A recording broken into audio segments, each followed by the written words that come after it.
So this video is very much a series finale video. I'm looking at the England squad after the next World Cup. What is the current depth of the English game by position? I've done a series of videos looking at each different position, so do look back on those. I'll try and link a playlist at the end of this video, so I'm not going to talk about all the options because I've done that already. I'm going to kind of bring it all together and say maybe this is where England is going.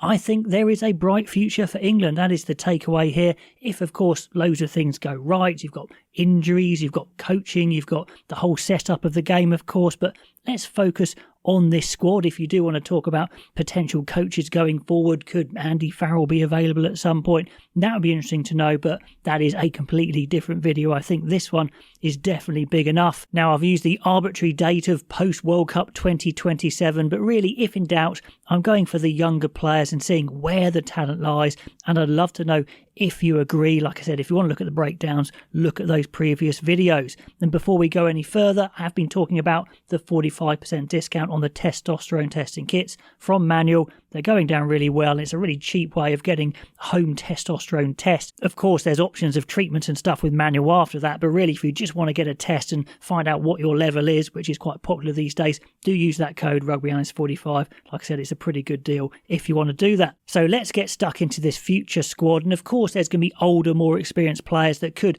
make it through to after the World Cup, but I am kind of focusing on this young talent. So let's start with the front row, and hooker, I see three very exciting young hookers coming through after the 2027 World Cup. Theo Dan actually will have plenty of experience and could be leading the way as hooker. He's incredibly explosive, but I think his basics are good. I think his throwing is good. The other two, they are the biggest athletic talents, I think. Nathan Jabulu's going from Harlequins to Sale to be Cowan-Dickey's understudy, and if that goes well, he could be serious star potential.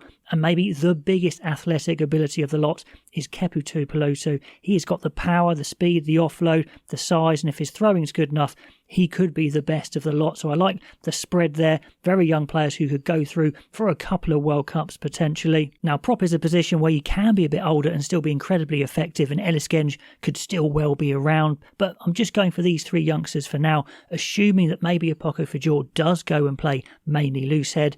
Bevan Rodd is getting better and better.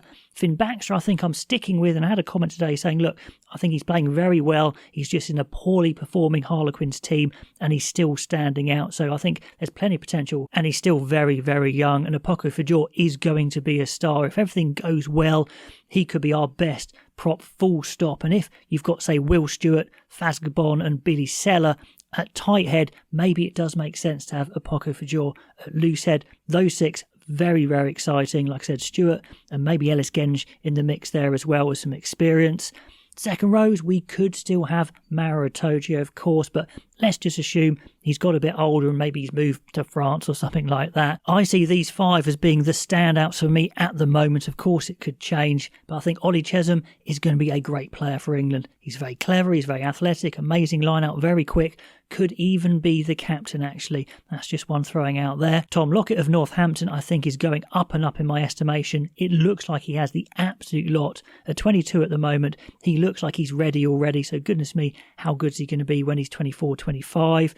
Martin, I've still got plenty of faith in. Some say maybe he isn't top tier, but I think he's going to be that big ball-carrying, big-hitting second row that you do need. Olamide Sodike has been the standout second row in the under-20s, and if Kapoku comes back to England, Junior Kapoku that is, he'll be available as well, could maybe play at 6 as well. But those five, I think, could be absolutely amazing going forward.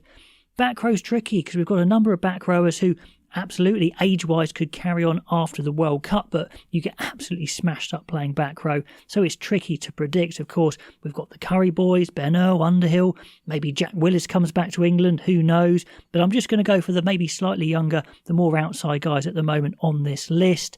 I think Barbary still got a place. No, he's going to get better and better. He's still very, very young. Still quite early days at number 8, actually. And maybe as an impact sub, he could be amazing.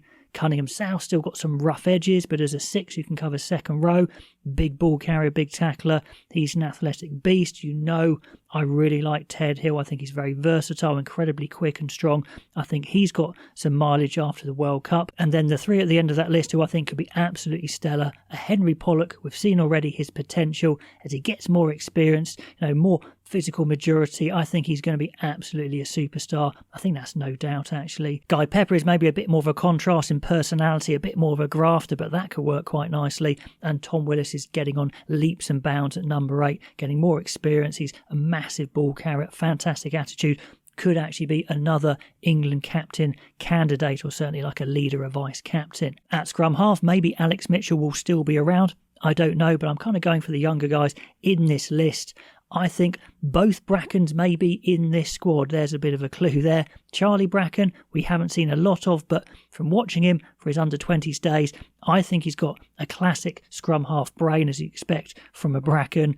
Lucas Friday, I think, was absolutely amazing when he played for the under-20s. He's a bit smaller, but goodness me, his basics are amazing, crazy quick.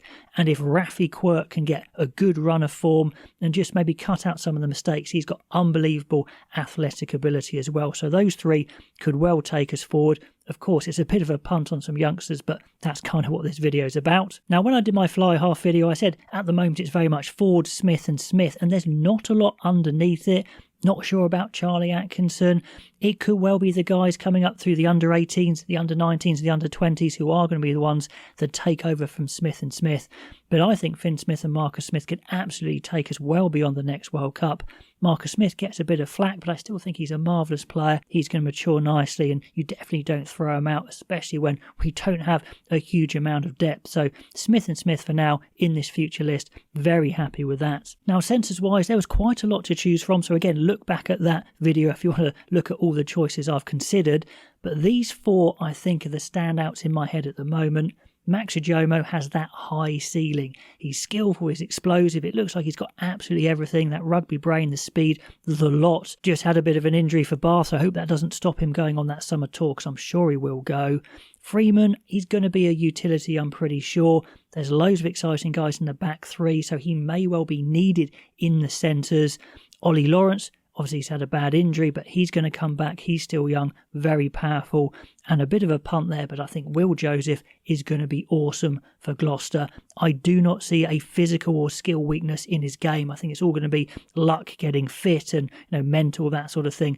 He is my dark horse to get into that England squad after the World Cup, or maybe before, we'll see. Back 3, this is a really exciting list. I think Jack Bracken is so good, so skillful, the under-20, he will be in that back 3 after the 2027 World Cup. There's other quick guys who aren't there. Batoy isn't there, Arundel isn't there. It's very close, but Bracken is a class act, can play wing, fullback, maybe 13 as well. We've literally just seen this weekend how good Paul Brown-Bampo can be. We've had an interview with him on this channel, which was awesome. Check that out. But I think he is in there. I think he could be absolutely stellar. Joe Carpenter is a really good all-rounder. I could see him as a very steady 15. We know what Feo Boso can do. Hopefully he comes back for injury as good, if not better than ever. Roebuck is your big guy, big high ball guy, power winger. And George Hendy, I think, could be an excellent winger/fullback when he fully matures. So that is a brilliant back 3 list. What could be a starting/23 that could get to world number 1, win competitions, all that sort of thing. But let's take a full punt. That's what we're doing on this video. Could it look something like this? If this front row matures, they stay fit, they could be absolutely unbelievable. If Asher Apoko-Fajor kind of fits with the team, goes to loose head, Fazgabon starts at tight head, they could be absolutely stellar with Tui Pelusi between them. What a scrummaging unit, what a unit around the park. And with Jabulu, Baxter and Seller to come on, that could be the best front row combination we've seen for a long, long time. Like I said, I do see captain material out of Ollie Chesham. Maybe he's a future captain, maybe Tom Willis. But him and Tom Lockett look like they could be a real class pairing. Lockett an absolute lighthouse as well. Maybe a bit bigger, heavier set as well.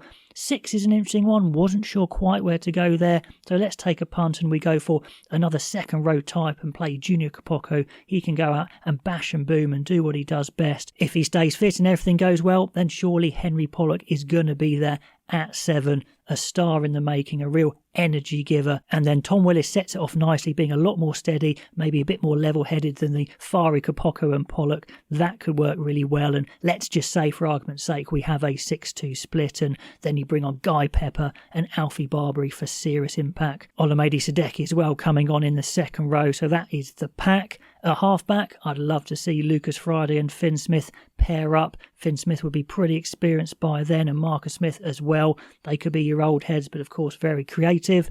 Tommy Freeman, in the future, let's say he's playing 12 with Will Joseph outside him.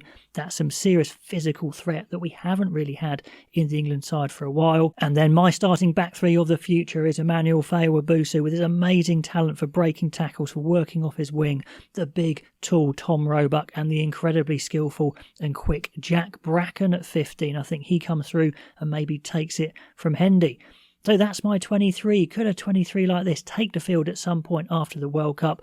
It would be fascinating to come back to this video at some point and see how right or wrong I am, because predicting the future is a bit of a fool's game, but boy, it's a lot of fun. So let me know what the future England might look in your head. Would you be excited by a 23 like this in, say, a World Cup? It would be pretty cool. We like having a lot of fun like this on the channel, so if you like this sort of thing, do subscribe if you haven't already, and I'll catch you next time.